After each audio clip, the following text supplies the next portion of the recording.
This program is powered by MLBD Research and Resource Foundation, initiated by Motilal Banarsidass Publishing House and Good Weather.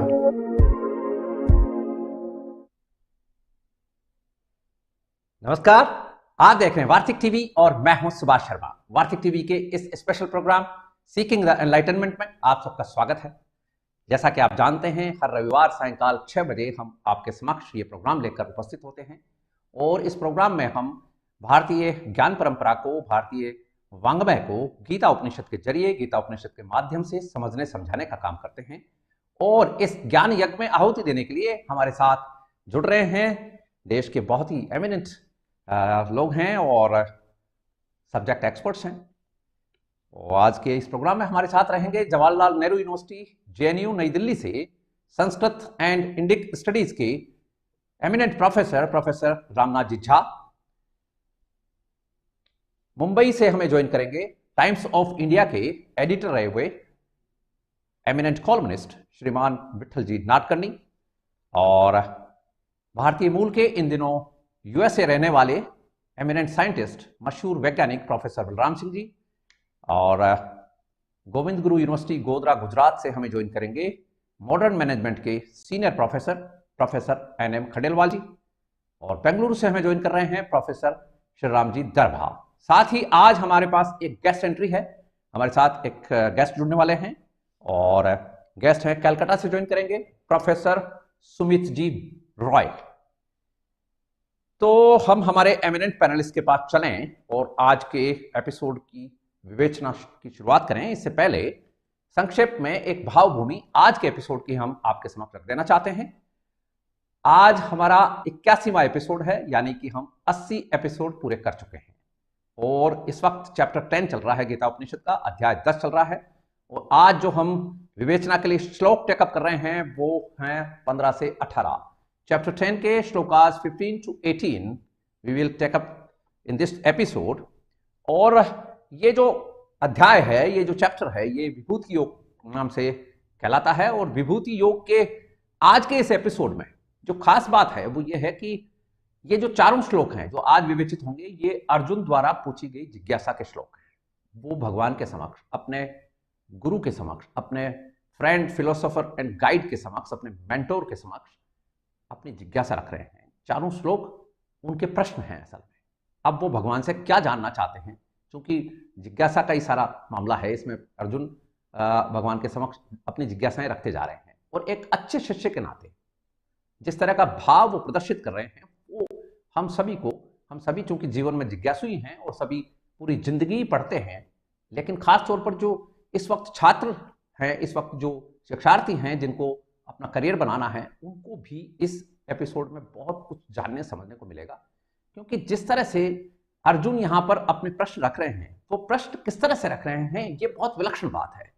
प्रश्नों को रखने का जो ढंग है वो बहुत जबरदस्त है। आज अर्जुन अपने सखा, अपने गुरु, अपने आराध्य, अपने इष्ट के सामने जिस वाणी में श्लोक रख रहे हैं, जिस वाणी में सवाल रख रहे हैं, वो देखने लायक है। पहले वो भगवान को, यानी अपने गुरु को, अपने फिलोसोफर को उनका महत्व में बता रहे हैं कि आप कौन हैं और मैं आपसे सवाल क्यों कर रहा हूं। तो आप किसी भी अपने गुरु से जब सवाल करते हैं तो आपको ये ध्यान रखना है कि पहले वो गुरु के बारे में जाने कि गुरु के पास क्या क्या मैं अपनी जिज्ञासा रखूं, तो और किस तरह से रखूं। ये आज के इस एपिसोड का विलक्षण तत्व है।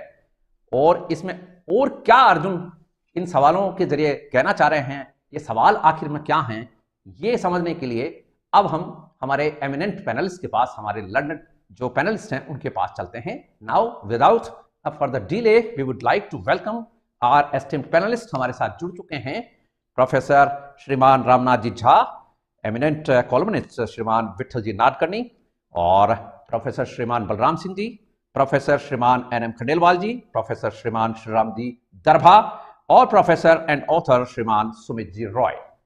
आप सबका स्वागत है, नमस्कार, मोस्ट वेलकम। प्रोग्राम की शुरुआत करें, लेकिन इससे पहले हमारे प्रोग्राम की रवायत है, ट्रेडिशन है, परंपरा है। आज विवेचित होने वाले जो श्लोक हैं अध्याय 10 के श्लोक 15 से 18, चैप्टर 10 के श्लोकास 15 to 18 पहले रिसाइटल होगा, इसके बाद प्रोग्राम की औपचारिक शुरुआत होगी।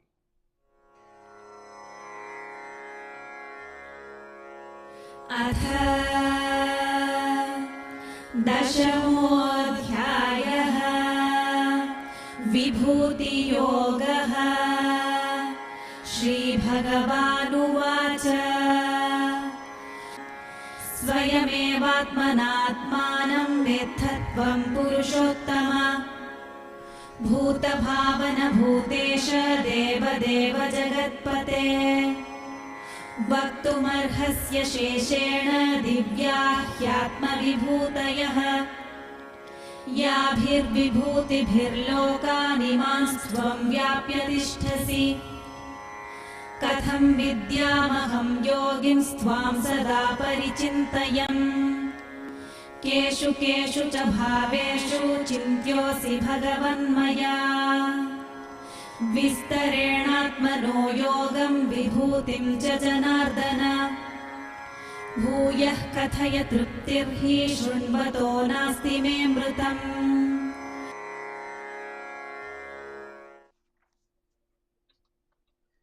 प्रोग्राम की शुरुआत कर रहे हैं और प्रोफेसर झा साहब के पास चलते हैं। झा साहब स्वागत है, नमस्कार जी। सभी को मेरा प्रणाम।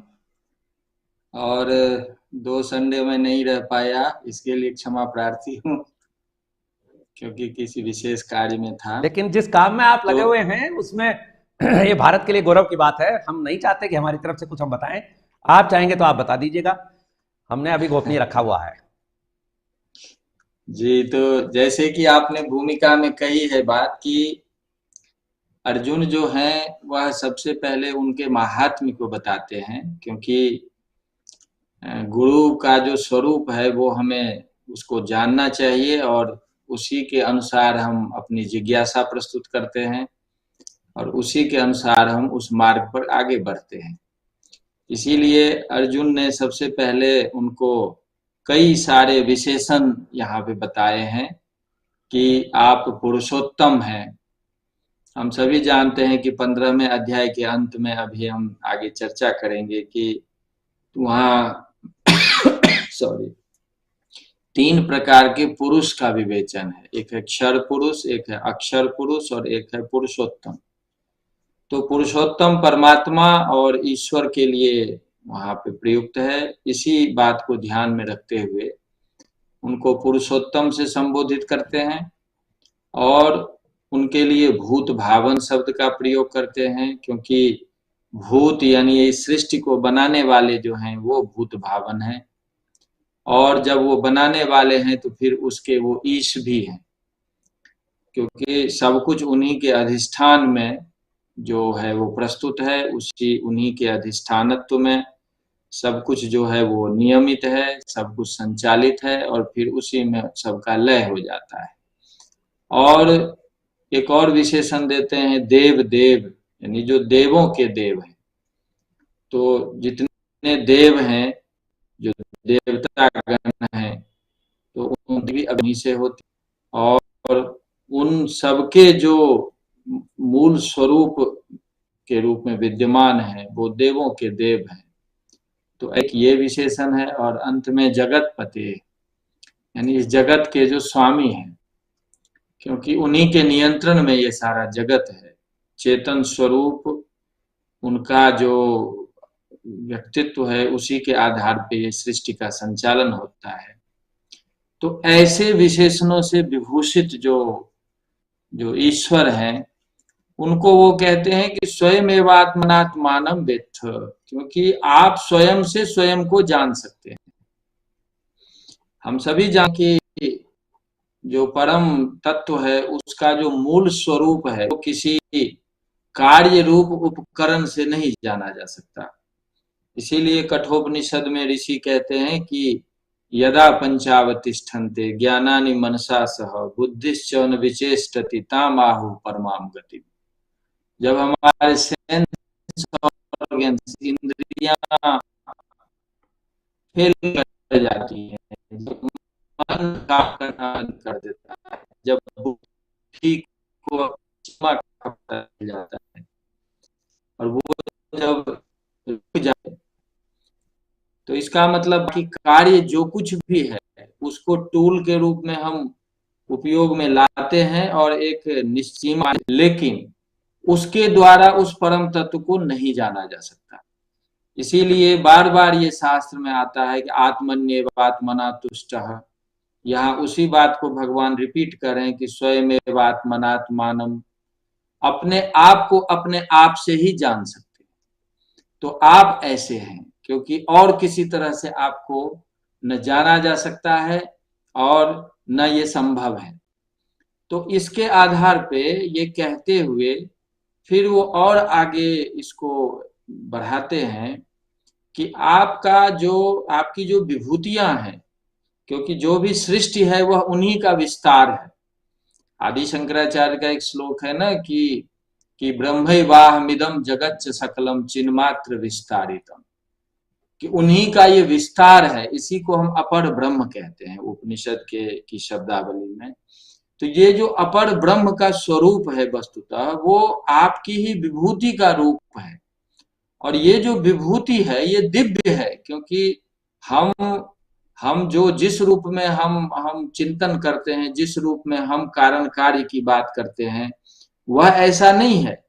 इससे भी पहले भगवान कह चुके हैं कि जन्म कर्म च मे दिव्यम, चौथे अध्याय में, कि मेरा जन्म और कर्म दिव्य है। उसको सामान्य जन्म और कर्म से उसकी तुलना ना हो, क्योंकि वो अप्राकृत है, यानी बिल्कुल विशुद्ध है, अति व्यापक है, वो हमारी बुद्धि के परे है। तो इसीलिए कहते हैं कि आपकी जो ये दिव्य विभूति है, उन विभूतियों को आप ही पूर्ण रूप में बता सकते हैं। दूसरा व्यक्ति इसको उस रूप में बता ही नहीं सकता, क्योंकि दूसरा जो है वो बुद्धि के आधार पर सोचता है और बुद्धि की अपनी सीमा है। और वो विभूति है जिस विभूति को विभूति रूप जो ये लोक है,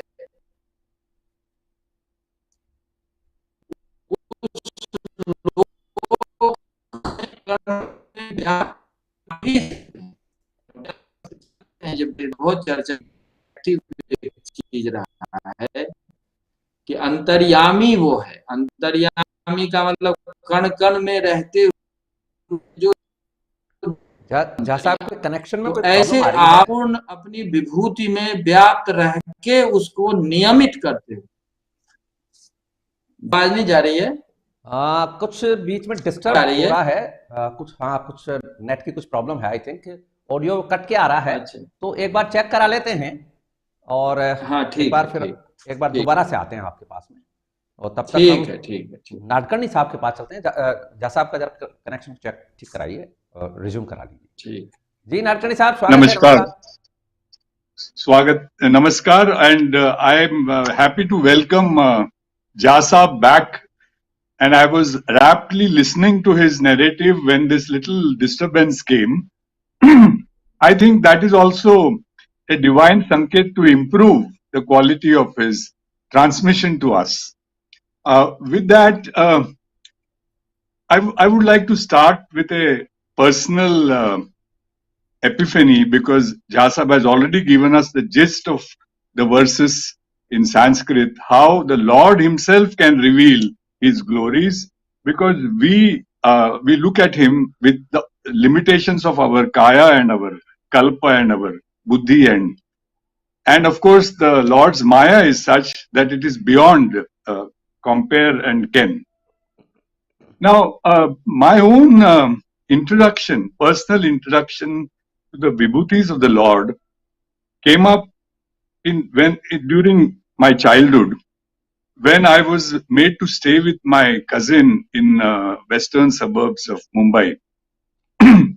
And in the evening prayers, I found him chanting a verse which was unfamiliar to me. And that verse, of course, is the well-known Dhyana Shloka part of the Vishnu Sahasranam, which is to be found in the Anushasan Parva of the Mahabharata, where Bhishma Pitamaha on his Shadashaya is revealing to Prince Yudhishthira an answer to his question, what may be the means by which I might get continual joy or reassurance in my heart. And Bhishma's reply is to reveal the 1,000 names with the assurance that if they can be repeated in the deepest reaches of his consciousness, the continuous prayer of the heart will fill the mind with joy.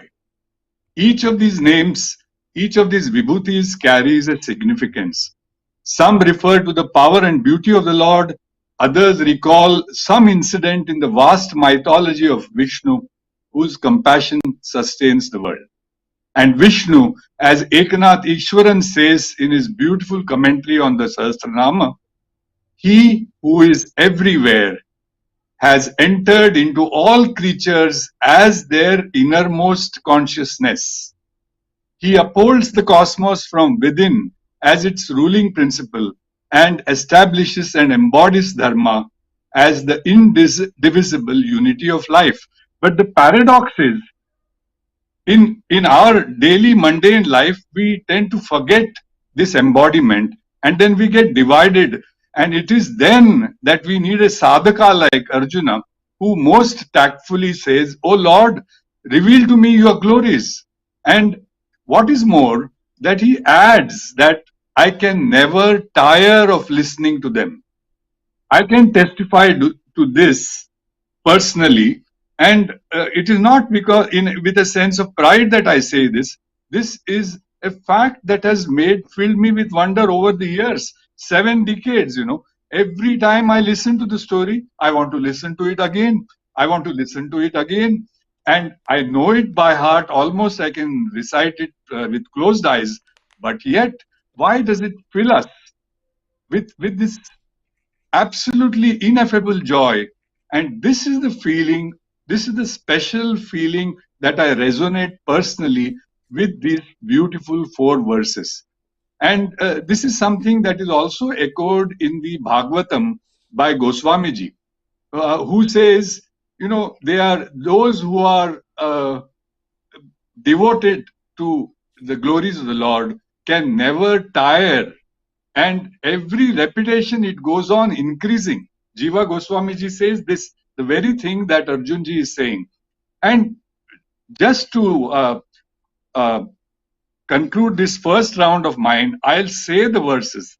Shantakaram Bhujagashayanam Padmanabham Suresham Vishwadharam Gagana Sadrusham Meghavarnam Shubhangam Lakshmikantam Kamalanayanam Yogi Birdhyanagamyam Vande Vishnum Bhavabhayaharam Sarvalokaikanaatham.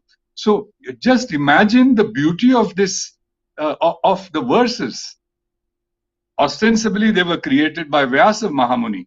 But look at across all the centuries, they fascinated and inspired a child. And I was almost resentful of my cousin. How do you know this? Why don't I know this? So when I went and complained to my mother, poor mother, she told me, but I told you an equally beautiful verse. And which is that verse? That was Vasudeva Sutam Deva Kausachanura Mardanam Devaki Paramanandam Krishnam Vande Jagadgurum. So I said, but it is Krishna. She said, but don't you know that Krishna is Vishnu? And it is the 24th name that you recite every day in your Sandhya Vandanam. What do you think those 24 names are? Upendraya Swaha, Govinda, all that kind of achamana that we do. So this is the kind of gnosis that a child expected from mother, who was my master at that moment. And dare I say, it transformed me forever. It transformed me for all offices, in all difficulties, all responsibilities in my life. And it is this constant ajapa japa that was taught to me as a child, which has been my succor in 120 countries around the world. I'm very proud to say this. In all kinds of difficulties, all kinds of challenges, it is the glory of the Lord that has sustained me. Thank you. Right. I'll wait for the second round. Having a son like you, your mother can't be poor. She is always rich. Yes. Jha Sahab?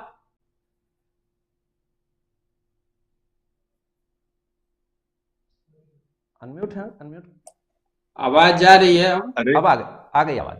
आ रही है। जी। तो थोड़ा सा बचा था, तो 17वां श्लोक जो है उसमें अर्जुन भगवान को योगी के रूप में संबोधित करते हैं, और योग के जो योग सूत्र में और गीता में जो उसकी व्याख्या है हम सब जानते हैं। तो योगी कहते हुए वो कहते हैं कि यद्यपि मैं आपका सदैव चिंतन करता रहता हूं, लेकिन आपके किस विभूति का किस रूप में मैं चिंतन करूं, ये आपके सिवा और कौन मुझे बता सकता है। आप कहाँ किस रूप में विद्यमान है, ये आप ही से मैं समझ सकता हूं। तो एक ये उनसे आगे का की जो भूमिका है, आगे भगवान अपने स्वरूप को बताएंगे कि विभूति के किस रूप में वो विद्यमान है। और अंत में वो कहते हैं कि जो हे जनार्दन, जनार्दन शब्द के दो अर्थ बताए गए हैं। आदि शंकराचार्य इसके दो अर्थ देते हैं। एक तो जो अर्दन शब्द है वो गति अर्थ में है। तो जो असुर है यानी जो नास्तिक वृत्ति का आदमी है, उसके कर्मफल के रूप में उसको नरक ले जाने जो गमन करवाता है वो जनार्दन है। ऐसे जन जो लोक के विरोध में काम करता है, जो गलत काम करता है, उसको उसके कर्मफल के आधार पर नरक तक ले जाने का जो कार्य करते हैं वो जनार्दन है। और दूसरा जनार्दन का एक और भी अर्थ दिया है कि उन्नति और कल्याण, ये जो दो पुरुषार्थ है हमारे जीवन के, इन पुरुषार्थ को उन्हीं के द्वारा प्राप्त करते हैं, इस दृष्टि से भी वो जनार्दन है। तो उनको जनार्दन शब्द से संबोधित करते हुए कहते हैं कि हे जनार्दन, आप हमें अपनी विभूति को विस्तार से बताएं। और जैसा कि नाडकर्णी ने कहा कि जब किसी की श्रद्धा होती है, किसी की भक्ति होती है, तो भक्ति में एक भावनात्मक पक्ष उभर आता है, एक श्रद्धा की बात आ जाती है। और उसी के आधार पे कहते हैं कि जितनी बात मैं आपसे सुनता हूं वो मुझे लगता है कि मैं अतृप्त ही रहता हूं, इसीलिए आप अपनी बात अधिक से अधिक मुझे बताएं। और वो मुझे जैसे लगता है कि कर्ण में अमृत के समान अनुभव होता है। तो इस प्रकार भगवान के महात्म्य को बताते हुए अर्जुन जो हैं वो सबसे पहले उनकी प्रशंसा करते हैं, और फिर आगे उसके उत्तर में भगवान अपनी विभूतियों का वर्णन करेंगे। तो इस चक्र में यहीं पे मैं विराम देता हूँ। बिल्कुल ठीक बात है। तो प्रोफेसर बलराम सिंह साहब के पास चलते हैं। जी साहब, स्वागत है आपका। जी नमस्कार। मैं थोड़ा दूसरे ढंग से सोच रहा था इसको, कि मैंने जेएनयू की कहानी बताई थी पिछली बार, झा जी नहीं थे यहाँ पर, कि वहां पे लोग कैसे बहस करते। तो दूसरा इसका एक रूप ये भी है कि भगवान कृष्ण जो हैं वो थोड़ा जल्दी में है, क्योंकि लड़ाई का समय है वहां पे, और उन्होंने थोड़े से मूल मंत्र बताए कि देखो भाई, भजन करते हैं लोग, हमको मिल जाते हैं, उनका बुद्धि बढ़ा देते हैं, उनको ज्ञान हो जाता है, अब चलो चलते हैं, काम करते हैं। लेकिन अर्जुन भी ऐसे वैसे थे नहीं, तो उन्होंने ये शुरू किया कहानी कि नहीं नहीं नहीं, ऐसा नहीं है कि हम आपका ये जानते हैं कि आप पर ब्रह्म हैं, आपका पवित्र रूप है, आपका परम धाम है। और फिर उन्होंने साइटेशन भी दिया, जैसे हम लोग कभी कोई बात करते हैं तो ये कहते हैं कि हमको इतना मालूम है कि और लोग भी आपके बारे में क्या सोचते हैं, नारद क्या सोचते हैं, व्यास क्या सोचते हैं, ये हम सब समझ चुके हैं, लेकिन अभी भी मुझे और जानना है। ये बात वो उन्होंने कहा कि ये ज्ञान दीप वगैरह जो आत्मभाव पैदा कर रहे हैं, ये बड़ा इंटरेस्टिंग चीज है। उन्होंने कहा कि he will remove all the darkness, का उनका जो ज्ञान अज्ञानता है वो खत्म हो जाएगा, और आत्मभाव पैदा हो जाएगा, आपका ज्ञान दीप जब जग जाएगा आत्मभाव से, फिर आपको सब पता हो जाएगा। लेकिन अर्जुन को ये था कि नहीं नहीं नहीं, इतनी जल्दी आप फुर्सत नहीं ले सकते, चाहे वो कितनी भी यहाँ पे युद्ध का काल है, युद्ध का समय है। तो उन्होंने ये अपना साइटेशन वगैरह दिया कि भाई देखिए, हम आपको आपके परब्रह्म रूप को जानते हैं, आपके ये सब सारी चीजों को जानते हैं। और पिछली बार इस परब्रह्म रूप में आज राधा जी नहीं है, वो चर्चा हो रही थी कि वो चतुर्भुज के रूप में वो कौशल्या जी के सामने भी आए थे और माता देवकी के सामने भी आए थे। फिर लेकिन वो उन्होंने ये कहा कि वो उनका सही में परब्रह्म रूप वही है। तो माताओं के लिए जितना भी कहा जाए वो हमको लगता है कि कम है। माताओं का ही सारा खेल है इस संसार में। माताएं ही हैं जो कि प्रसव की पीड़ा के बाद जब संतान पैदा होती है तो बड़ी खुश हो जाती हैं। तो ये भाव हमको समझना जरूरी है कि अगर हम सारे देख रहे हैं तो उस भाव से देखते हैं कि ये है तो ईश्वर, लेकिन हम जानना चाहते हैं उनके सारे खेल तमाशा। तो अर्जुन का भी इस तरह से एक भाव है कि वो कह रहे हैं कि ठीक है, आपने जो कहा वो सब सही है और हमने पढ़ भी लिया है, लोगों का सुन भी लिया है, लेकिन हम फिर भी जानना चाहते हैं। तो इसमें मैं थोड़ा सा और हट के कहना चाहता हूं कि ये हमारे लिए, हमको भी मातृत्व भाव सबके अंदर आना चाहिए, क्योंकि माता ही ऐसा कर सकती है कि सबकी इंचार्ज होके भी वो बच्चे को बचपन से देखते देखते देखते और बड़े तक देखती रहती है, और किसी पीड़ा के साथ भी उसको सुख मिलता है। तो मुझे वो मुझे लगता है कि कोरा कागज मूवी थी, नादकर्णी जी को अच्छे से मालूम होगा, वो तो गाना भी गाते हैं, कि उसमें है एक लाइन है कि दुख के अंदर सुख छुपा है, दुख ही सुख का ज्ञान। दुख के अंदर सुख छुपा है, दुख ही सबका ज्ञान, दर्द सहकर जन्म लेता हर कोई इंसान। तो हम सारे लोग जब तक दर्द नहीं उठाएंगे, मतलब ये नहीं कि इतने जल्दी से भाग जाते चलो खत्म का हो गया काम, आराम वाली बात नहीं है। फिर वो उसमें कहते वो सुखी है जो खुशी से दुख को सह गया, दर्द सह गया। तो और उसका जीवन सुख का सागर बन के रहेगा। सुख का सागर का मतलब वही हो गया भगवान पार ब्रह्म रूप, वो जहाँ पे कोई कभी अनएंडिंग है। जैसे अभी यहाँ पे अमृत है, उनके कान को अमृत लग रहा है, मुझे अमृत का वहां पे मैं अर्थ थोड़ा सा दूसरा लगाता हूँ। अमृत का मतलब वो मरता ही नहीं है, मतलब ऐसी चीज है कि वो सुनने की मेरी इच्छा मर नहीं रही है। हमारे कान को अमृत जैसा लग रहा, वो भी सही है। तो इस भाव से अर्जुन यहाँ पे अपने उस व्यक्तित्व को निखार रहे हैं कि अर्जुन, मैं कई बार ये बोल चुका हूं कि अर्जुन कोई साधारण व्यक्ति नहीं है। अर्जुन इतना ज्यादा धनुर्धर है, सर्वोच्च धनुर्धर है, उसको हर चीज का ज्ञान है, देवलोक तक जा चुका है और आ चुका, सदैह आके आ चुका है। भगवान शिव को उसने धनुर्विद्या में हरा चुका है। वो ऐसा ऐसा धनुर्धर है, ऐसा छोटा मोटा धनुर्धर नहीं है। इसलिए उसको हमको सुभाष जी, जब हम इन बातों को और लोगों के समक्ष प्रस्तुत करते हैं कि और लोग भी इस ज्ञान को समझें, तो उनके अंदर वो भाव, अर्जुन वाला भाव होना चाहिए कि ऐसे नहीं छोड़ेंगे आपको, हमारे पास इतना इतना ज्ञान है। तो फिर वो उसके बाद अर्जुन उनको आगे बातें शुरू करते हैं कि वो रेफरेंस वगैरह फिर ये कहते हैं कि है वो इसके वहां पे ये भी कहा था उन्होंने कि ये सब सत्य है और सारे लोग मानते हैं, ये तो सत्य है, हम भी जानते हैं, they all except you have given, but वो कह रहे हैं कि फिर भी हम, आप, ये सबसे बड़ी बात है कि स्वयं से आपसे सुनना चाहते हैं।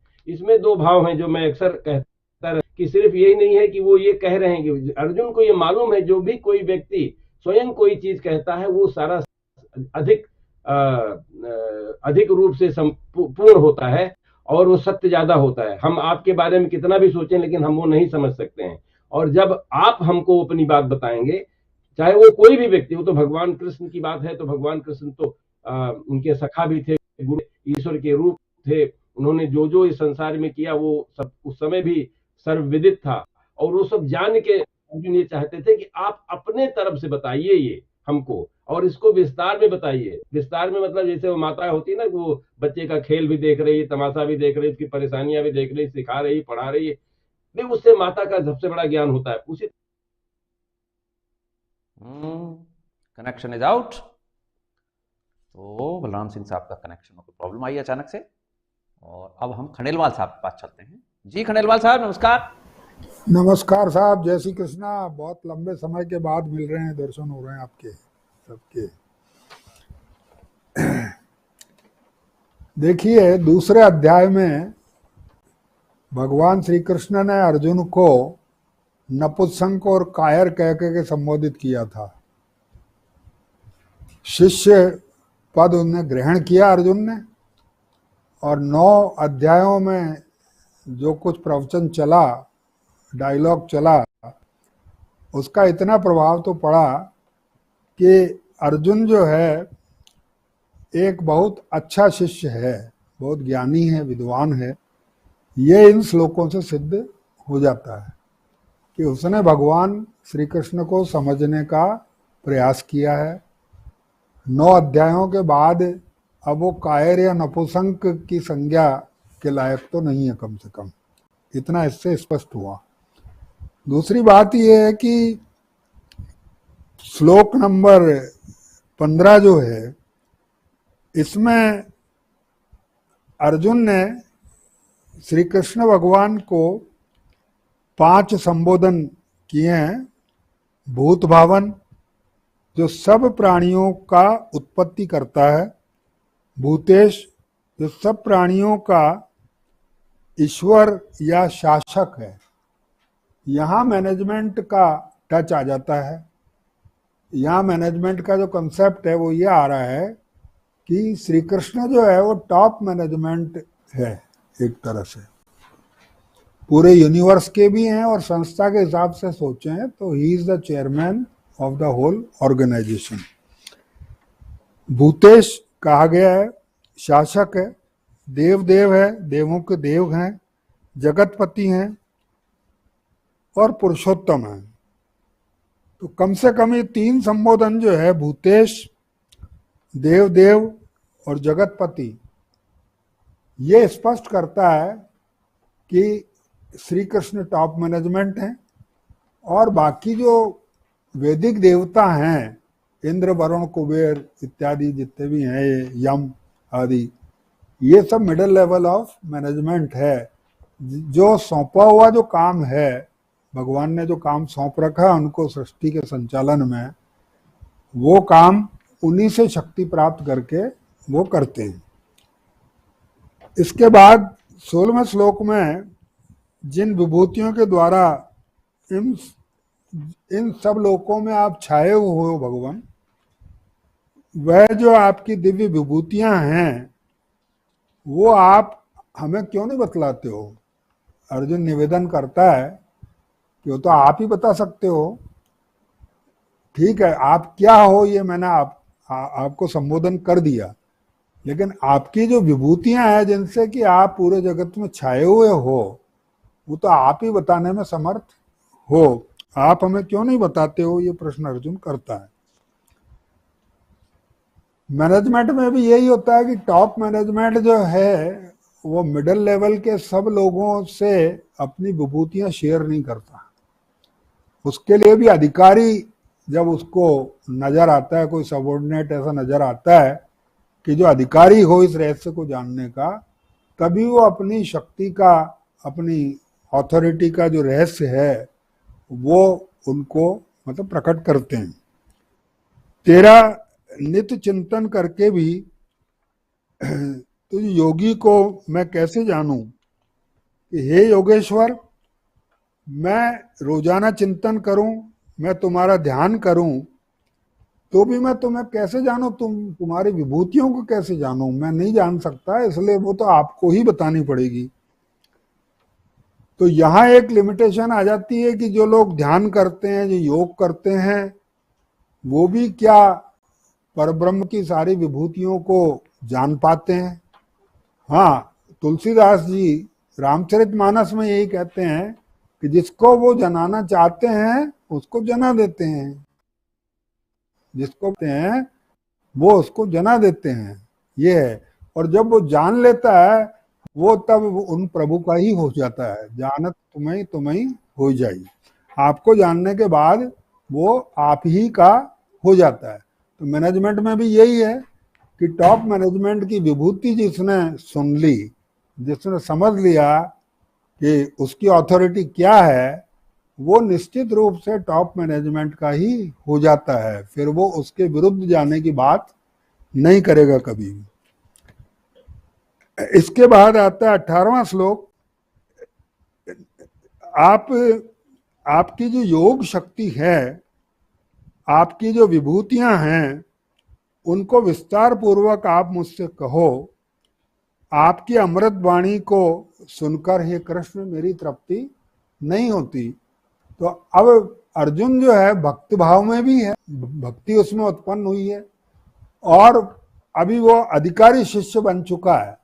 तभी उसको श्री कृष्ण जो है, ये सारी विनती जो की गई है, इसमें जो प्रस्तुतिकरण है, किस प्रकार से संबोधन किया गया, क्या बात की गई है, ये इस बात को सिद्ध करता है कि अब अर्जुन इस बात का अधिकारी बन चुका है कि उसको जो टॉप मैनेजमेंट है वो अपनी विभूतियों को रिवील करे कि उनकी विभूतियां क्या है, किस प्रकार की हैं और किस रूप में उनको जाना जाए। उससे उसकी तृप्ति नहीं होगी, क्योंकि अधिकारी वही होता है कि जो ज्ञान का पिपासु होता है, ज्ञान से उसकी तृप्ति कभी नहीं होती, नया नया जानने के लिए वो तैयार रहता है हमेशा। वही जो है वो ज्ञान के मार्ग में आगे उन्नति जो करता है, और भक्ति मार्ग में भी उसी को उन्नति का अवसर प्राप्त होता है कि अपने इष्ट के बारे में वो ज्यादा से ज्यादा जानने का प्रयास करे। यही बात इन श्लोकों में कही गई है। तो कुछ मैनेजमेंट का टच भी इनमें जो है प्रकट होता है, उससे मैंने इनको लिंक करने का प्रयास किया। Thank you. गुड। तो आज हमारे साथ एक गेस्ट स्पीकर के तौर पर एंट्री है प्रोफेसर डॉक्टर सुमित रॉय जी की, लेकिन इससे पहले हम दरबार साहब को ले लेते हैं, उसके बाद सुमित रॉय साहब को लेंगे। दरबार साहब, स्वागत है आपका। नमस्कार। नमस्कार, good evening, Hariom.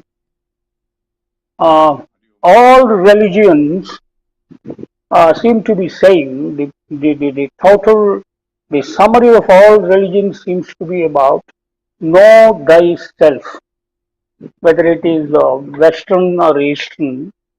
So I am going to take a different take on that in a practical perspective, because mostly these four shlokas were in the praise of the Lord by Arjuna rather than a proper jignasu or any tattva or a philosophy, which is going to come in mostly in the Bhagavan Vacha kind of a thing.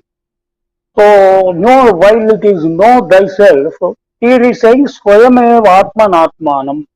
In some other chapter, it is also said about that Uddharen Atmanatmanam. So, Swayameva Atmanatmanam, that is the word that I have taken, which Arjuna has used. But who are the people who know themselves? When you say the total purpose and the chief aim of any religion or spirituality is about knowing thyself, and who am I? So that is the fundamental big question, my kono.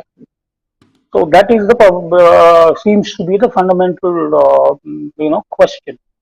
So, but who are the people who will get to know thyself or themselves? ज्ञानी जो लोग होते हैं वो जान सकते हैं, या जो लोग जो अपने खुद को जानते हैं कब वो ज्ञानी बनते हैं, is an important question. There are two sides of knowing thyself. As I would look at it from a practical perspective, both work as well as the life. I think that's how if we understand. Ultimately, the Lord is nothing but the super consciousness, जो परमात्मा, तो आत्मा और परमात्मा, तो स्वयं एव आत्मन आत्मानम. So the first one is we have to question ourselves. Do we know about ourselves first? Second one is, do we know, the second important thing is the Advaita Jnana. First is the Advaita Jnana. Do I know, who am I? Basically, as a Jivatma, do I know? I mean, we lead different, we play different roles in our life. We hold different designations, occupations, and we do, and then we give importance to ourselves. We feel great and then proud about our achievements and then accomplishments, our qualifications, scholarship, and things like that. But in spite of that, do we know ourselves? What are some of the mistakes that we do in our own self-perception? That is the first part of it, which with the help of a simple management principle, I will try to explain. But the second one is most profound philosophical question, which is the Advaita Jnana, which is, when you say know thyself, know that the Jivatma that you are is nothing but the original source, Paramatma. You are nothing but the same consciousness as the super consciousness, the Vishwatma. So that is the Advaita Jnana. So this is the two ways we can look at it as know thyself. And how is it? Will somebody come and then tell us? In many cases, of course, they say that guru ki avashyakata hoti hai. Guru will give you the initiation. The Upadeshaka in English it is said initiated, initiation. But that is only a start, ignition and initiation. इसके बाद वाली साधना जो होता है, that खुद को करना पड़ता है. That is स्वयमेव आत्मनात्मानम. So to understand that kadam vidyamaham, keshu keshu cha bhaveshu, in whichever forms, in what all forms that I can understand, and kadam vidyamaham, how do I know? These are the questions that Arjuna has raised, and these are the two things. The same question we can extrapolate to this also. How do we know about our true selves? Who are we? Kadam vidyamaham and keshu cha bhaveshu, in which all forms or ways that we can know about ourselves. I will just borrow for the sake of because I am a management kind of person and a psychology. There is a very popular theory or a concept, which is called the Joe-Harry window in interpersonal relations and about self-awareness. There is something called Joe-Harry window. Joseph Luft and Harry Ingham, these are the two psychologists and then the scientists who have propounded this. And there is a quadrant, and then there are four things. So one is the arena, which is the open area, so which is known to everybody. So that means people know about you, and then you also know about yourself. That is the arena. The other one is the facade. The facade is the one that you know about it, but the others don't know. So constantly you are putting एक mask लगा के जो आप नहीं हो, लेकिन दुनिया को थोड़ा hypocritically you are giving away a projection that what you are not actually, though you may know internally. So that is the facade that most of the people seem to be doing this in the day-to-day life about the facade. They will put up a facade about themselves, which may not be, need not be their true self. The other one is the blind spot, which we don't know about ourselves, but others know. We don't know. That is our blind spot, that are our weaknesses. We think that, I know about myself, but that may not be totally true, and then others may understand you or misunderstand you in a different manner. That's a blind spot. The fourth one is an interesting thing, which is the unknown. So neither you know about yourself nor others also know about.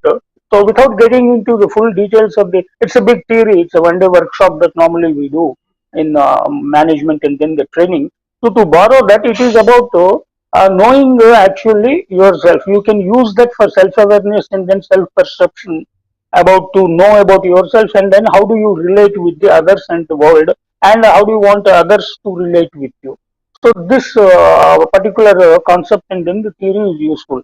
So to extrapolate that, so that's what Arjuna is asking, Vistarena Kathaya. So tell me in detail about how do I know about it, and which all ways that I know that you are a great person.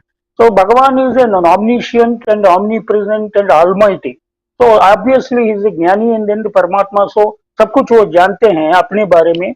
So that is okay. But how do we know about yourselves? In order to know about yourselves, we have to know about ourselves. Like I said in the previous, to teach maths to Ramu, you know to know Ramu also. And hence that's how it is. And एक बैरागी और विरागता जो जिनमें पैदा होता है वही, या ज्ञान पैदा होता है, एंड दैट श्रद्धा होता है, एंड दैट जिज्ञासा होता है, उन्हीं को वो ज्ञान प्राप्त करने की संभावना होता है. So that is the sadhana through Purushartha, and then your Varnashrama Dharma. In our Sanatana, there is a very clear prescription which is given, and all the Shruti, Smriti, Purana, Upanishad, everything have been very clearly laid out.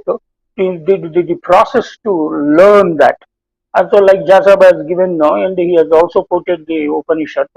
Atmavare, Drastavyam, Mantavyam, Nidhidyasitavyam, like that there is Upanishad quotation also. So there are several ways of knowing that yourself as the nothing but the supreme self of the God. So this is how we need to understand in two ways. One is, do we know ourselves? That is a question we have to ask first. About whatever this जन्मा में जो भी हम हैं वो हम सही जानते हैं क्या हमारा. Second one is the most larger question is हमारा सही स्वरूप जो असली स्वरूप जो है, निज स्वरूप जो है, जो भगवान की आत्मा है, जो जीवात्मा जो है, जो परमात्मा, because this is the same आत्मा, that is the Advaita Siddhanta, that is the second level understanding. I think this is how we can use it for a philosophical way to enlighten ourselves. Also, we can look at it at a mundane world also to manage our lives and then the others in terms of a better self-understanding, to manage ourselves very well in every walk of life, and also to understand the others, because we are a social people. We are living with in constant interaction and contact with other people, so we need to know. And of course, this is a big subject, and in the process there are several people who manipulate the games people play. There is a bigger theory and all in the behavioral aspect. As a HR man, I'm naturally tempted to delve in that a little more deeper, but since the relevance and the subject and the context is different, I think we need to look at it that way.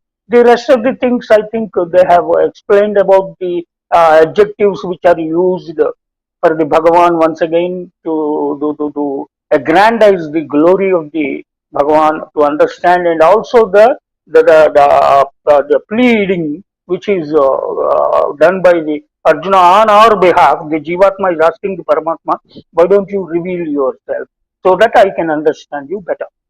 I think Right. that's how it can be synthesized in both ways. Thank you. Okay, fantastic. तो अब चलते हैं हम सुमित जी रॉय साहब के पास में। आपका स्वागत है, नमस्कार। Thank you. तो सुमित जी का आज का जो हमारा नमस्कार। यहाँ आने का जो मामला है वो गेस्ट अपीयरेंस के तौर पर ये असल जुड़ा हुआ है हमारे लिटरेचर और बुक प्रमोशन से।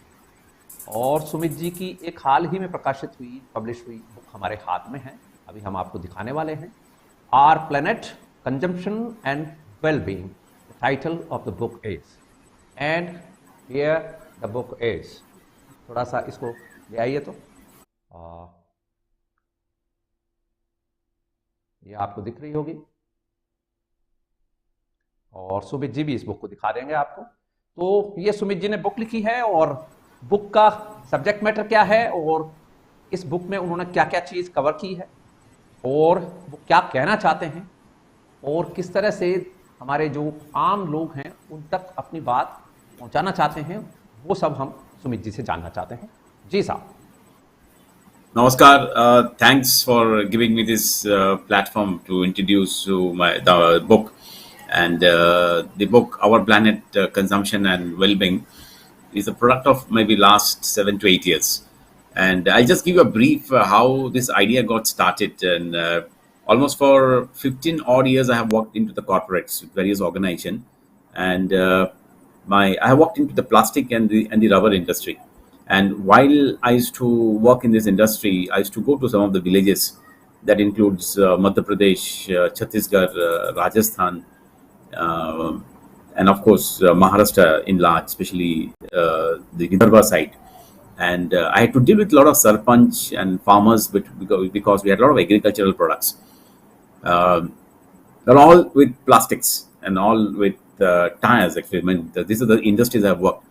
And as I used to work in the industry, I used to be in the field. And what happened is I somehow become very, very sensitive about nature. But the product I was dealing with is very antithesis to what I started developing passion for, that is basically nature, because I was selling plastics and I was selling tires. And somehow beyond a point, I thought that I cannot actually deal with this sensitivity of mine towards nature and the product I'm dealing with. So I started putting my thoughts and started creating a lot of notes. So, and that's how the idea got developed. But I continued my job because I had a family to feed and, of course, to survive. And that was a quite long years, almost for 15 years working to the corporate. Later on, I started improving my qualification into the areas of environmental ethics, environmental philosophy, sustainability. And I did my PhD from Pune University. And then started talking to a lot of institutions and professors and scholars, especially in the field of environmental philosophy. So that is the genesis of my book. So I'll just give you a coverage of the book, how the book is being structured. So this book has 5 chapters. And the first chapter deals with marketing ethics, perspectives and practices. The second chapter is on green economics, and the third chapter talks about green marketing, and the fourth one talks about eco-phenomenology and ecological integrity, and the last chapter is on simulacra, consumption and consumer society. Now, this is the broad framework, and of course, this book has a preface, introduction, a glossary, author's index, and the subject index also. So, as I come from a business development background, and I have seen that there's too much of what actually is the cause of environmental degradation, and of course, a lot of research has gone in this area.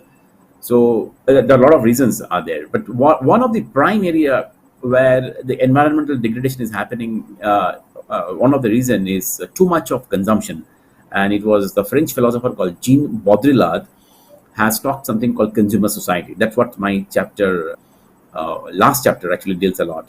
So, and ultimately it is being seen that too much of aggressive marketing, too much of consumption, too much of hyper consumption is leading to stuffing the earth with too many products, and any amount of causing the environmental degradation is happening primarily because of our attitude, and if the attitude cannot be improved, I think we cannot save the planet. So that was one of the important genesis, how things have started, and that's how I actually structured my book. So ultimately, it is being seen that during last almost 30 years, there's too much of invasion of products that is coming into the market, and so one of the hypotheses is that does need exist with human beings in terms of consumption, or many of the needs are being induced into the society by too much of marketing and advertising.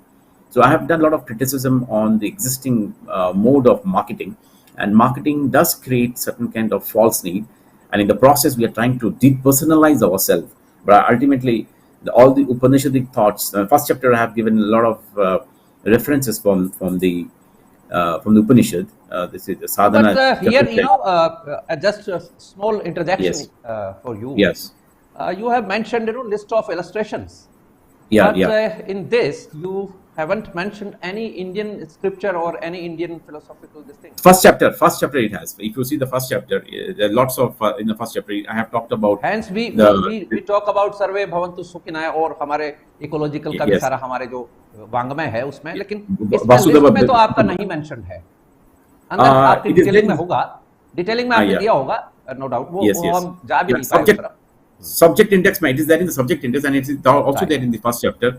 And I have taken some of the concepts from the Advaita Vedanta also, like this sadhana chatusthaya, that we talked about viveka, vairagya, uparana, shraddha, samadhana, and how all this can be induced into the marketing concept, and how the market can be studied from the Vedic perspective. And also, not only that, even from the Jaina perspective, even from the Buddhist perspective, and even from the modern science, that is quantum science perspective, actually I have dealt. So the first chapter deals a lot with that. Later on, of course, it has gone to green economics and green marketing, and later on it has gone more into the consumption. I have mentioned a lot from the Western philosophers like Jean-Paul Sartre, there is existentialism, and then we talked about Martin Heidegger, Merleau-Ponty, in terms of eco-phenomenology. Now let's talk a bit about phenomenology. And ultimately, even Shankaracharya, when he is talking about self, he is basically trying to get into the phenomena of the self, and how much we really understand the phenomena of the self. Western philosophy, Eastern philosophy has certain kind of a connection, so that I was trying to merge.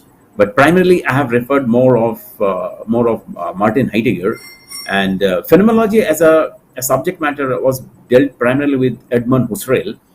And where phenomenology basically talks about, it's a science and art of phenomena.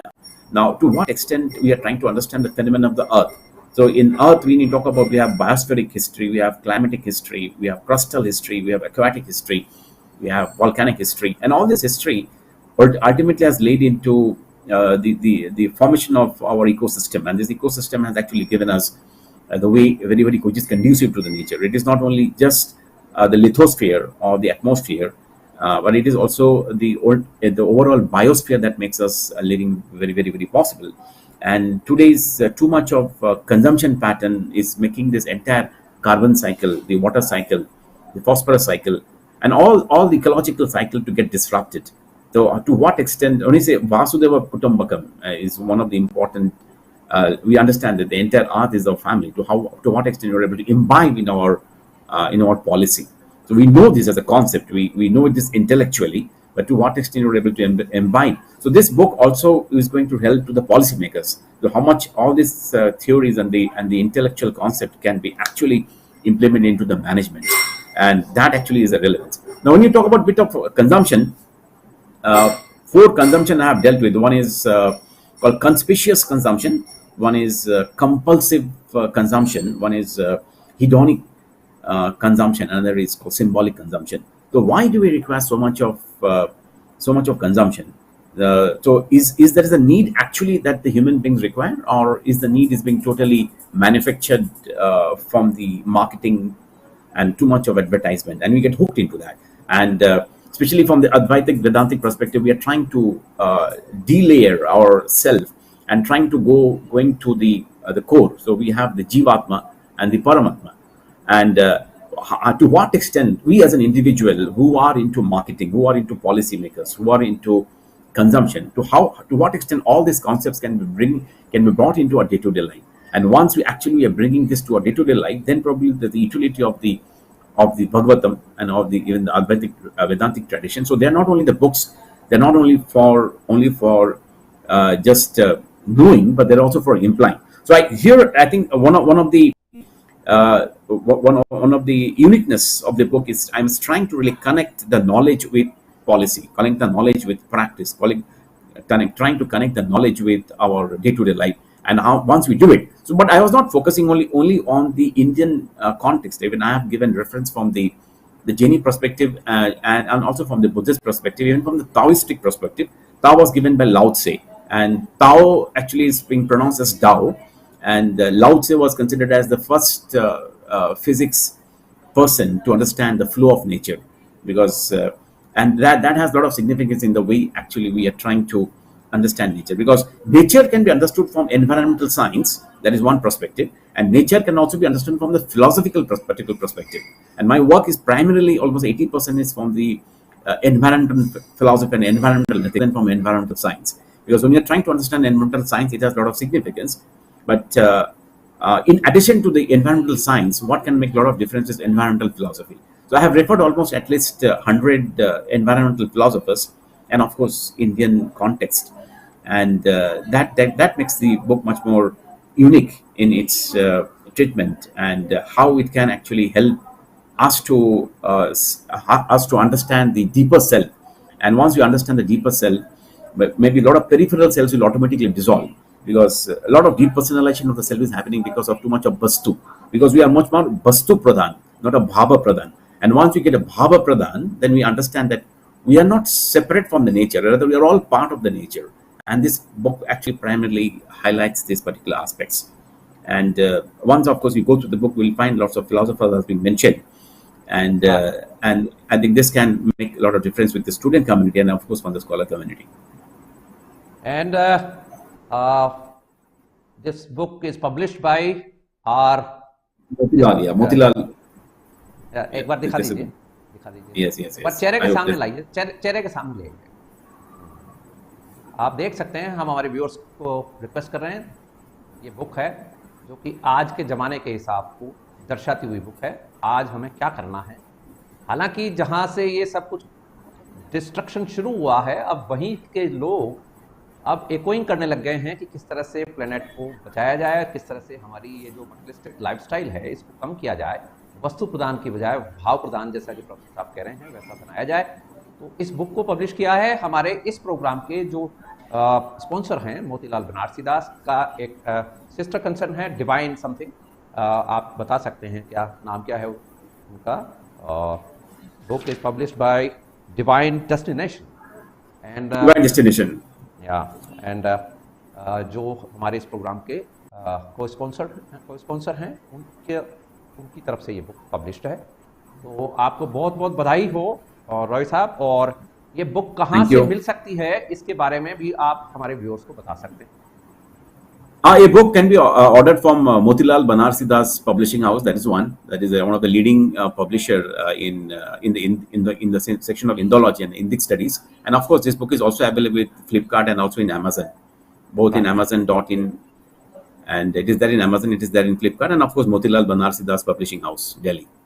आप So it is available MLBD online. की site पर भी जा सकते हैं, MLBD की website पर MLBD की साइट में है, बिल्कुल, Amazon में भी है. तो थैंक यू सो मच. और आप Thank you. प्रोग्राम में आगे जुड़े रहना चाहते हैं तो you are most welcome. If you want to say something on Gita Upanishad then you are also most welcome, but in next round Yeah, definitely, yes. Upanishad, especially Isha Upanishad is one of my. We are coming. Isha We are Vashamam. coming. We are coming to you again in next round. So दूसरे round की तरफ बढ़ रहे हैं और हम चाहते हैं कि गो सेवा के प्रकल्प के अंतर्गत गोरस का एक उत्पाद हमारे व्यूअर्स के लिए हम रखना चाहते हैं.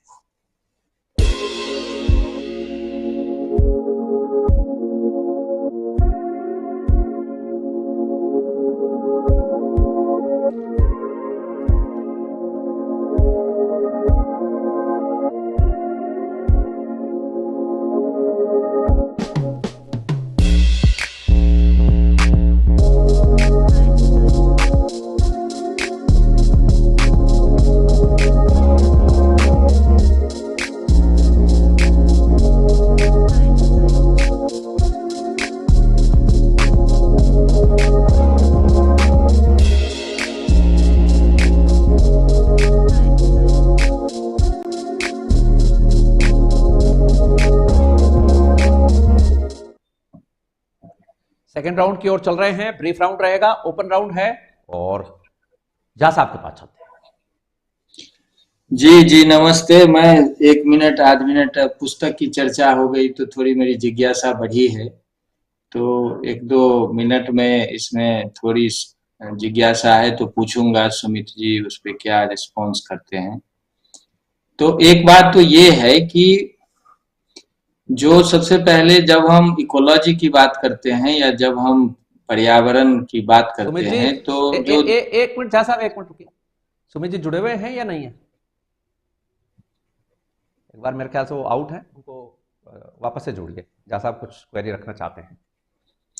हाँ, मैं ये रखना चाहता हूं कि सबसे पहले तो जो 2 दृष्टि है उसकी चर्चा हुई है कि नहीं. मैंने तो पुस्तक पढ़ी नहीं है.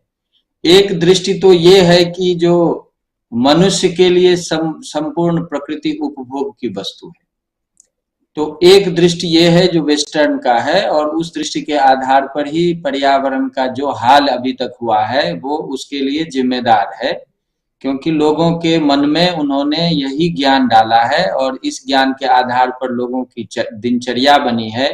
और लोग जो है वो maximum consumption is maximum development, ये जो इक्वेशन उन्होंने दिया है कि मोर कंजम्पशन मोर डेवलपमेंट, तो इसका मतलब भूख जितनी बढ़ेगी उतना ही विकास होगा.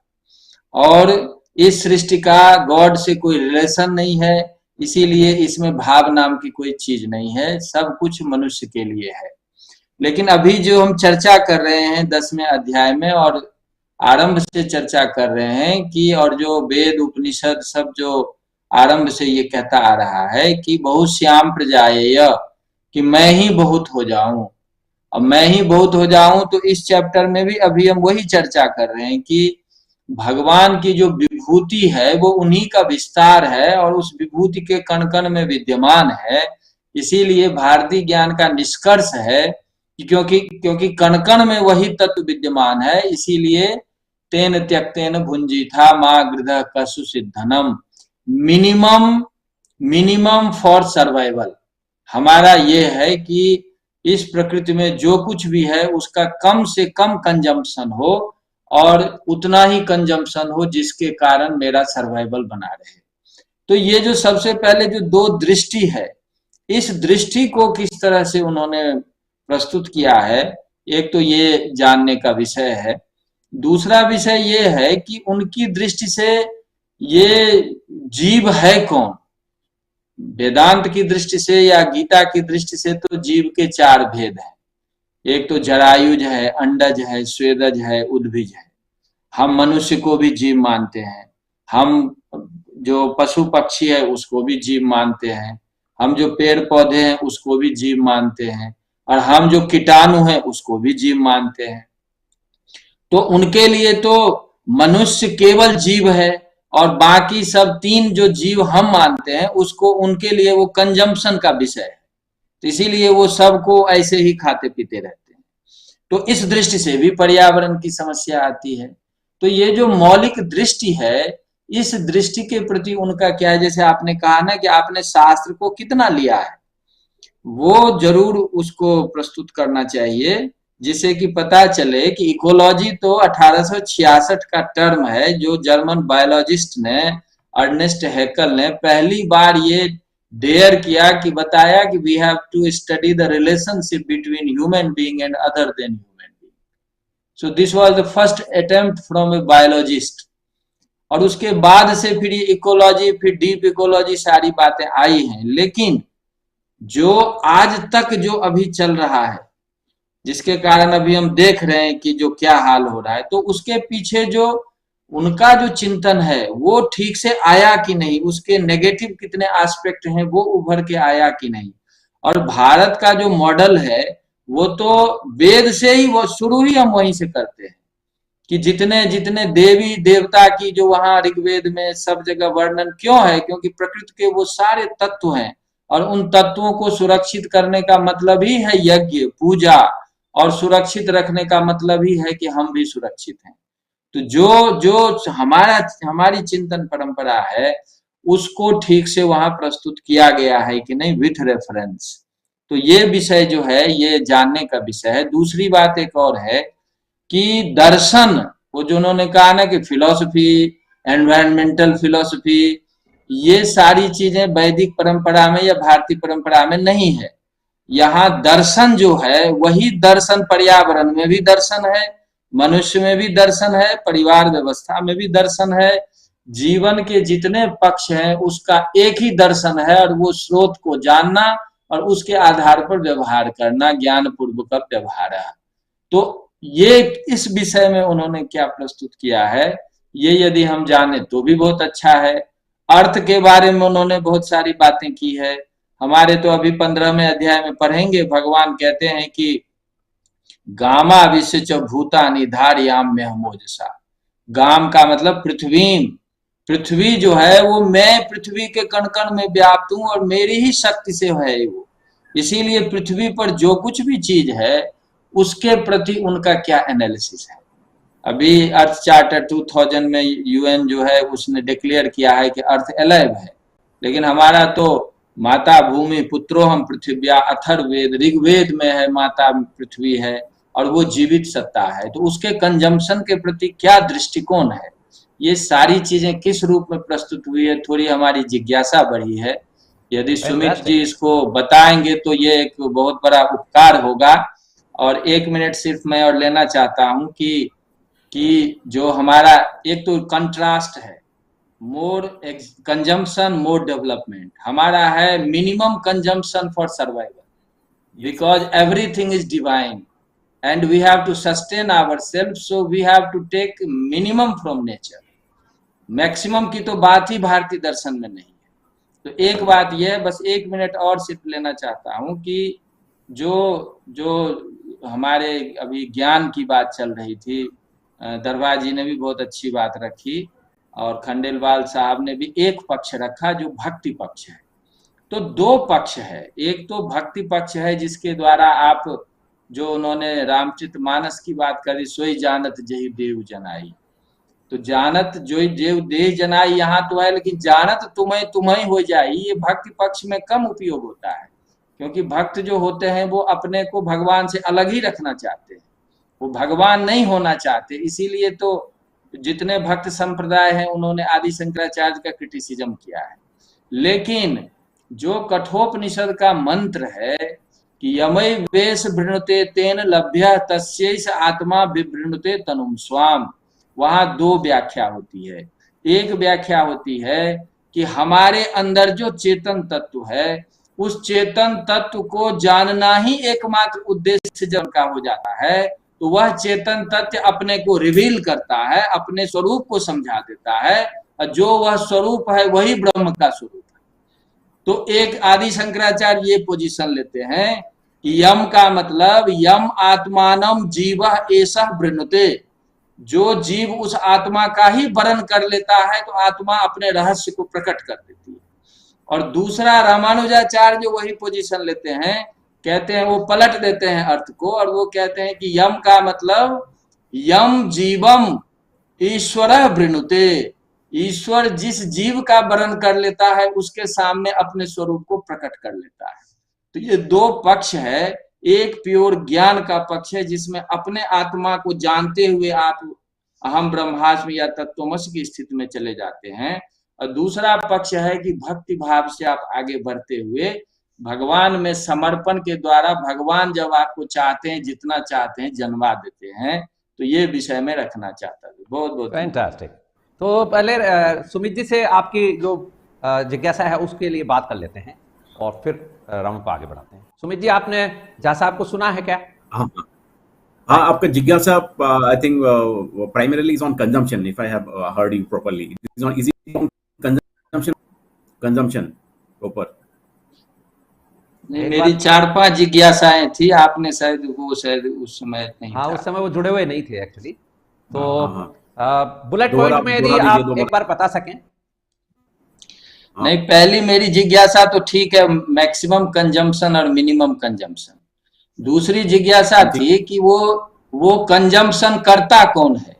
वेस्टर्न फिलॉसफी में तो जीव जो है केवल मनुष्य है, पशु पक्षी पेड़ पौधे कीट पतंग ये सब जीव नहीं है, they are non conscious being, so that those are for consumption. तो ये जो भारत में वो नहीं है, भारत में मनुष्य भी जीव है, पशु पक्षी भी जीव है, पेड़ पौधे भी जीव है, कीट पतंग भी जीव है, ये जीव की कैटेगरी बनाई गई है। तो ये एक दोनों में डिफरेंस क्या है। तो दूसरा है अर्थ के बारे में आपने बात कही, तो पृथ्वी को हम वेद के समय से हम माता मानते हैं, कॉन्शियस बीइंग मानते हैं। और गीता में भगवान 15वें अध्याय में कहते हैं गामा विश्व भूतानि धारियाम में, यानी मैं पृथ्वी के कण कण में विद्यमान हूं और इसी से पृथ्वी स्थित है। और अर्थ चार्टर, यूएन अर्थ चार्टर 2000 ने अभी डिक्लेयर किया है कि जो अर्थ इज अलाइव। तो उसके बारे में वेस्ट का जो कॉन्सेप्ट है और भारत की जो पूरी परंपरा है, तो इसके विषय में वहां क्या एनालिसिस हुआ है। और लास्ट पॉइंट ये था कि दर्शन जो है वो फिलॉसफी, जनरल फिलॉसफी और पर्यावरण एनवायरमेंटल फिलॉसफी भारतीय परंपरा में अलग अलग नहीं है, एक ही दर्शन है। जब मूल का दर्शन होता है तो मूल की अभिव्यक्ति में ही सृष्टि है, तो उसका भी दर्शन हो जाता है और तदनुरूप हमारे जीवन का व्यवहार तय हो जाता है, जो मिनिमम कंजम्पशन पे आके टिक जाता है। तेन त्यक्तेन भुंजी था। ये इतनी आपने बुक में इन बातों को कवर किया है क्या, जैसा भी जानना चाहता? हाँ जी, बिल्कुल बिल्कुल। ईशावश्यम इदम सर्वम तेन त्यक्तेन भुंजिता मा कृत कृष्ण विद्वानम, या दैट इज द फर्स्ट श्लोक of the Ishavasyam Isha Upanishad. I think आपका जो एक क्वेश्चन है मैं उसका बिल्कुल जवाब दूंगा, जो काफी महत्वपूर्ण है। जो वेस्टर्न कॉन्सेप्ट और अपना जो ईस्टर्न कॉन्सेप्ट है अपना जो पृथ्वी को लेके, तो वेस्टर्न कॉन्सेप्ट अभी दो व्यक्ति काफी इसमें रिसर्च किए हुए। एक का नाम है James Lovelock, Lynn Margulis. Lynn Margulis is no more, she was a molecular biologist, and James Lovelock of course is into the field of geophysics, and उन्होंने एक कॉन्सेप्ट लेके आए called the Gaia, GAIA, and the word Gaia basically means the mother goddess earth. तो eastern concept में हम लोग जो बता रहे हैं जो भूमाता, जो एंड वो वेस्टर्न कॉन्सेप्ट में भी सिमिलर कॉन्सेप्ट्स लेके आए। तो जो पृथ्वी जो है वो कोई ऑब्जेक्ट नहीं है, एक actually is a living entity, and उसमें उन्होंने साइंटिफिक प्रूफ्स भी दिए हैं, एंड उसका साइंटिफिक जो काफी ऑफकोर्स साइंटिस्ट उन्होंने ऑब्जेक्ट किए। तो ऐसा बता रहे हैं जो उन्होंने बता रहे हैं that we as a human being we can not save the earth, the earth has a mechanism to save itself. And Gaia उसमें भी एक और एक कॉन्सेप्ट है called homeostasis, called homeostasis. Homeostasis talks about life will create condition to preserve itself, and from there we are talking about preservation and conservation. So human beings are a part of nature, but somehow because of our too much of indulgence with products and brands and too much of consumption, we got separated, but we are not separate. So it's basically an attitudinal concept, and we are all coming from the Panchabhuta. and that is something where all the philosophers has already dealt with. And because of our certain kind of mismanagement and not knowing certain things, we are trying to plunder the earth. And there's another environmental philosopher again from the West, it's called Aldo Leopold. उन्होंने एक book लिखे थे, उसका नाम है sand county एलमनिक.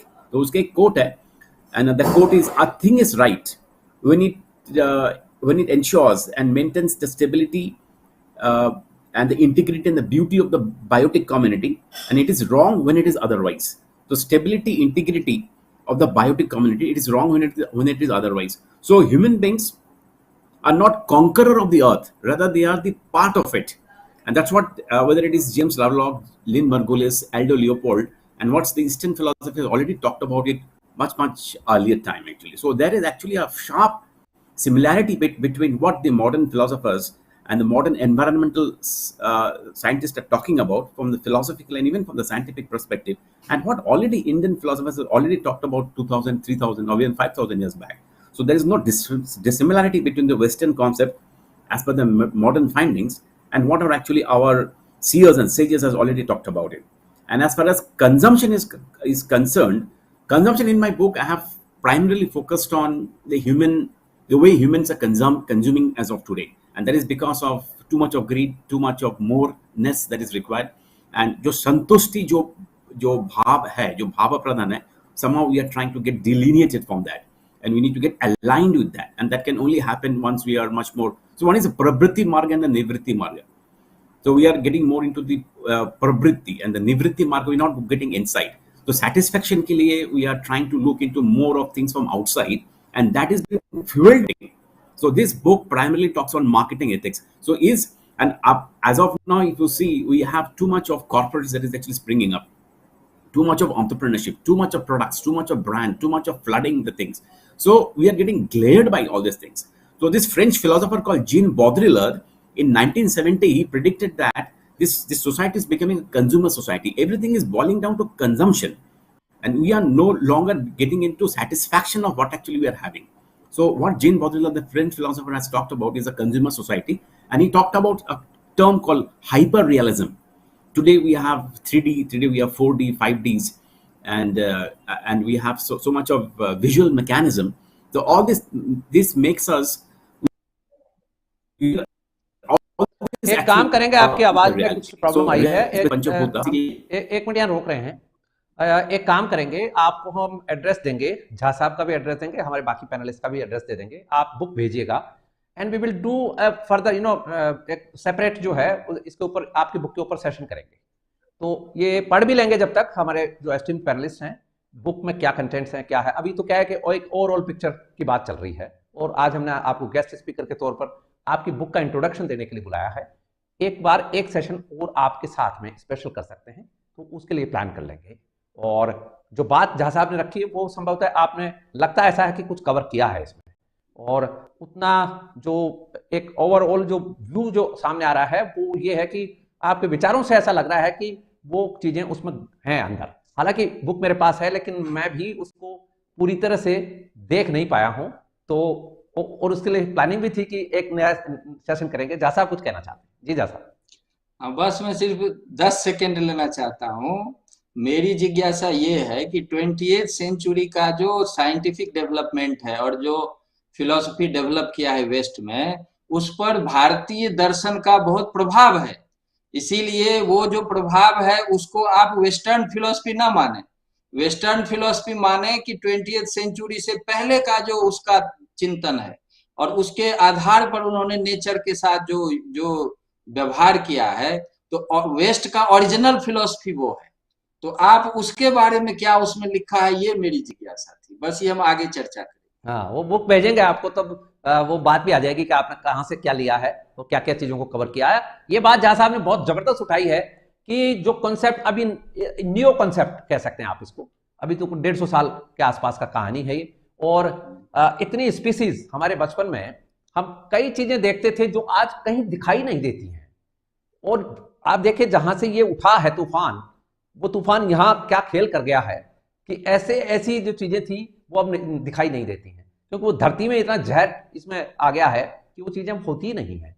और इतनी flora और फोना की जो स्थिति है वो डिस्ट्रॉय सी लगती है। तो ये भी एक बात है जो कि हम चिंतित भी होना चाहिए, और भारत तो कम से कम इस बारे में ज्यादा सजग रहा है शुरुआत से ही। और गाया की जो बात आपने कही है, मुझे याद आ गया, जहाँ साहब पुष्ट करेंगे इस बात को, कि हमारे यहाँ दर्शन में ये बात आती है कि जब सृष्टि का संरचना हो रही थी तो ईश्वर ने समस्त जो प्राणी जगत है उसको गाय के रूप में ही पृथ्वी को उसमें दर्शाया गया है, और दुहने के लिए ये सारे प्राणियों को ये परमिट करते हैं ईश्वर की, भाई अब इसमें से जितना तुमको चाहिए उतना दुह लो। तो वो पृथ्वी है वहां पर गाय के रूप में। तो ये बात मैंने पढ़ी हुई है, बहुत पुराने टाइम पढ़ी है, लेकिन अब वो एक्चुअली रिकॉल नहीं हो रही कि कहाँ मैंने पढ़ी थी, लेकिन किसी न किसी पुराण में ही वो कथा आती है। तो ये बात है। थोड़ा थोड़ा सा समय रह गया है, प्रोफेसर बलराम सिंह साहब।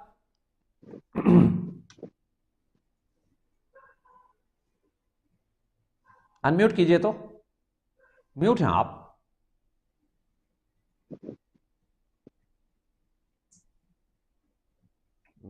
सिंह साहब का नहीं आ रही आवाज। दरबा साहब जब तक आप कह लीजिए, अनम्यूट करेंगे वो जब तक। Yeah, listening to the discussion today. So, and synthesizing today's shlokas also, it just struck to me.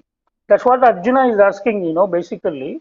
Keshu keshu cha bhaveshu and katham vidyamaham. So, let us say if we're talking about development, so it is a mindset. Keshu keshu cha bhaveshu, in which aptitude, and then how do we perceive development? Development, is it consumption based development, preservation? What do you call a development? वृद्धि किसको बोलते हैं?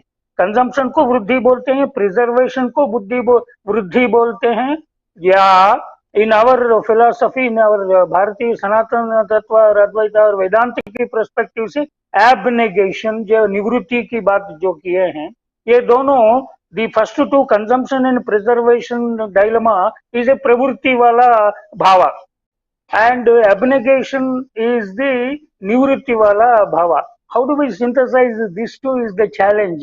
I think that's what he is asking. Katham vidyamaham. How do we understand this dilemma? Is keshu keshu bhaveshu, is because whichever attitude you take it, if Western have taken, the more you consume, the more you are supposed to be developed. जितना ज्यादा खर्चा करके you amass wealth and then materialistic benefit, जितना बड़ा car है आपका, बड़ा घर है, so that consumption gives you as a developed person.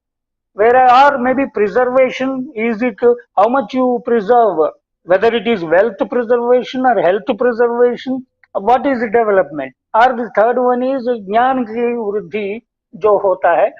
So it's a way of looking at it. It's an attitude and a choice that you make. And hence keshu keshu च भावेशु, that Bhawa, that भूता भावना, ये भूता जो हम all beings का भावना जो करने वाला ही वो भगवान है. इसीलिए भगवान को हम जापते हैं और ध्यान करते हैं, जो हमें सद्बुद्धि दे. And then whichever line that we take, I think he will guide us. That's how I think we can synthesize today's discussion with the today's verses, is what I thought. Thank you. Right. Nadkarni साहब.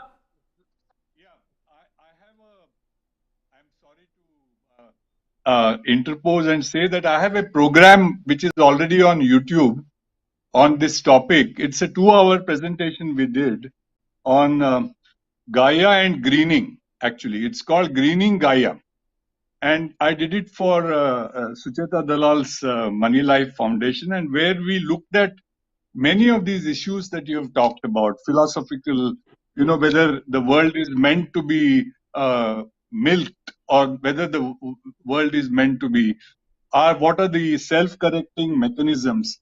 And very interestingly, what Sumit ji spoke about, Lynn Margulis, I would like to add that she was the wife of the celebrated astronomer Carl Sagan.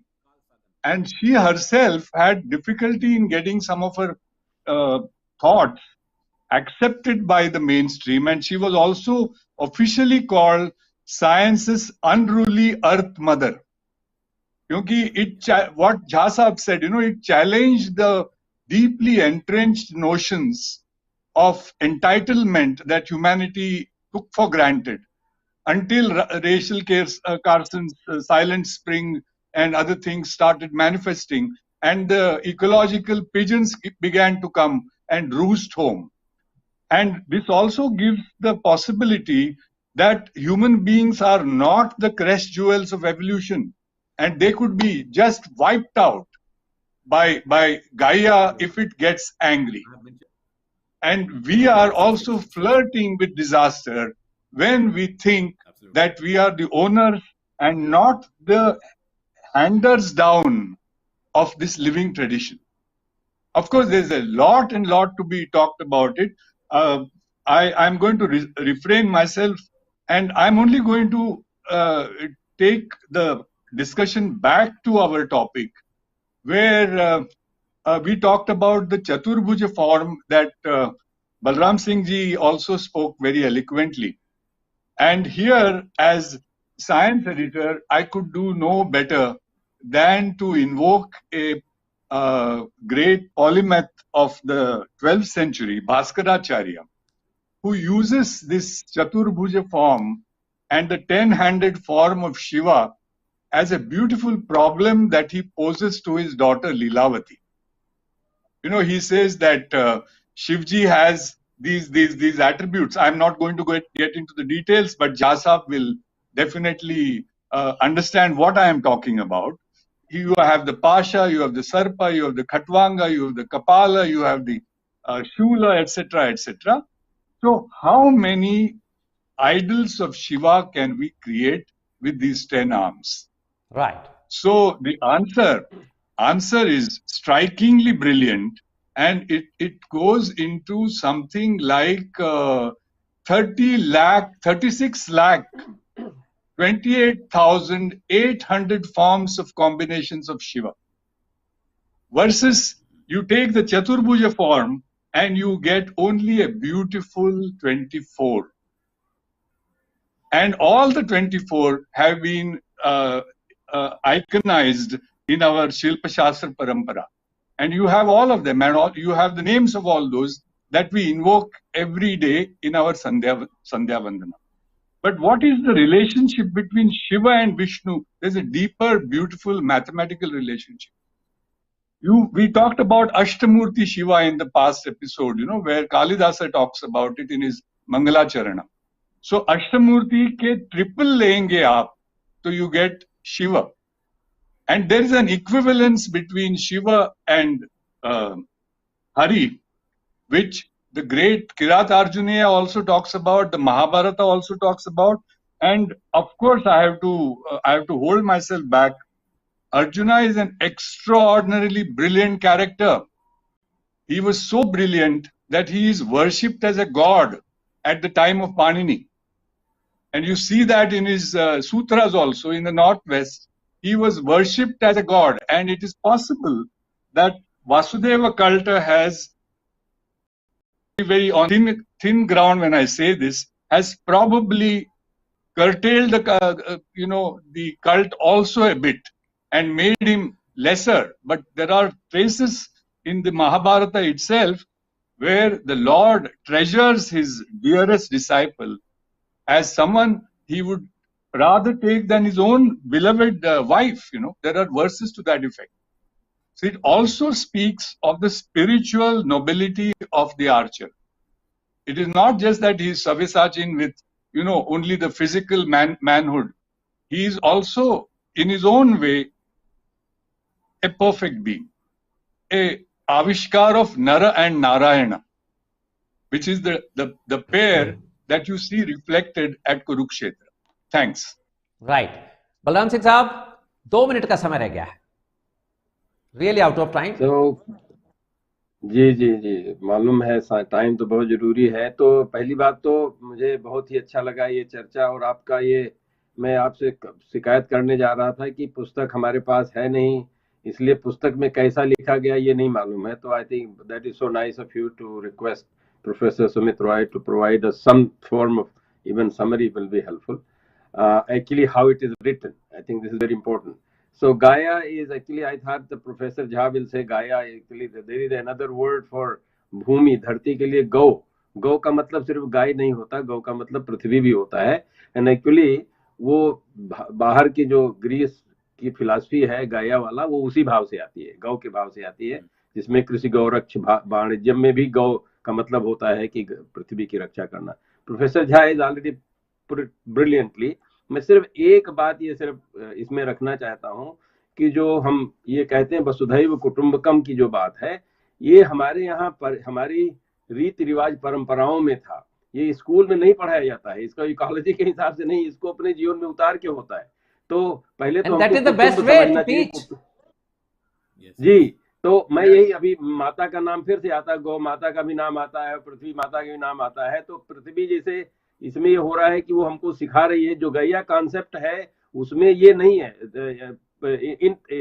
Interestingly Lynn Margulis was a colleague. I have met her here because we were professor at University of Massachusetts, and wonderful. But they, like, again, I want to reinforce what Professor Jha said. Unless you bring it in your life, copying, learning even from the East to in the West, and bringing as a philosophy, and us aping most of the time, that as something that has to be some kind of panacea, I think is a problem.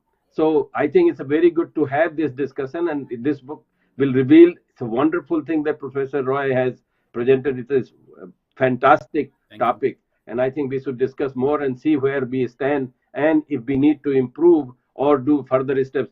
Our last point, our failure of taking lead in all this practice and then preaching is really the cause of the world's problem. And I think so. I do not want to say, the only thing I do not want to blame the Western world.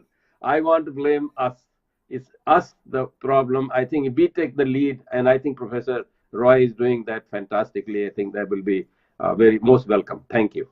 ये actually हम clear कर दें। I just want to add, yeah. I'm fully in agreement with Balram Singh ji. I just want to tell you that as a BSc student, as an inter-science student, without knowing what an NGO was, we started an organization called Taru Chhatra, and we planted millions of trees which have greened the entire devastated Sanjay Gandhi National Park area. Now satellite cover then and now, when you see, it is just a few students, hundreds of students led by a couple of biologists. We did this on the ground with the belief that we need to give back and cover the earth. And where I live in my place also, we have done the same. And I would urge you to watch my program on greening of Gaia. What we thought is, and we did this not as professorial people. We did it as just students, led by the great historian Setu Madhav Rao Pagdi. I must acknowledge him also for inspiring us. वो आज actually Sumit ji को हमने इसलिए programme करना था book के ऊपर, book review के ऊपर, लेकिन हम ये चाह रहे थे कि एक बार इंट्रोड्यूस हो जाएं सुमित जी और एक प्रीफेस अपनी बुक का रखते हैं, फिर एक इन डिटेल डिस्कशन करेंगे। एक प्रोफेसर खंडेलवाल साहब की बुक का भी जो डिस्कशन होना है वो भी कई दिनों से पेंडिंग चल रहा है, उसको भी टेकअप करना है। खंडेलवाल साहब ने 2-3 बार उसके बारे में याद भी दिलाया, लेकिन वो अभी तक कुछ संयोग बैठ नहीं रहा है, तो उसके बारे में भी एक बार कोऑर्डिनेट करके उस प्रोग्राम को भी लेकर हम हमारे व्यूअर्स के समक्ष आना चाहते हैं। हमारे एस्टीम्ड पैनलिस्ट को वो बुक मिल भी गई है, संभवतः बलराम सिंह साहब को मिल चुकी है क्या? विदुर नीति के ऊपर जो बुक है खंडेलवाल साहब की नहीं मिली, मैं आज उनको बोलता हूँ, और बाकी सबके बारे में मैं पूछ लूंगा अलग अलग। हाँ, मैं पूछ लूंगा, मुझे मिली। हाँ, झा साहब के पास पहुंच गई है, तो उस बुक के बारे में भी बात करनी है, और रॉय साहब के बारे में भी अभी 4-5 बुक्स इन लाइन हैं, उनके ऊपर भी बात करनी है। तो ये था आज का हमारा प्रोग्राम, आपने सुना और हमारे एस्टीम्ड पैनलिस्ट को आपने बहुत ही ध्यान से सुना। हमारे साथ आज के प्रोग्राम में जुड़े हुए हैं professor Shriman Ramnath ji Jha, eminent columnist Shriman Vithal जी नाडकर्नी, प्रोफेसर श्रीमान बलराम सिंह जी, प्रोफेसर श्रीमान NM खंडेलवाल जी, प्रोफेसर श्रीमान श्रीराम जी दरभा और प्रोफेसर श्रीमान सुमित जी रॉय। आप सबका बहुत बहुत आभार, धन्यवाद, नमस्कार। तो ये था आज का हमारा प्रोग्राम गीता उपनिषद जिज्ञासु की दृष्टि में। आपने हमें ज्वाइन किया, इसके लिए आपका बहुत बहुत आभार, धन्यवाद। I wish you good luck, success and happiness. Thank you so much, नमस्कार।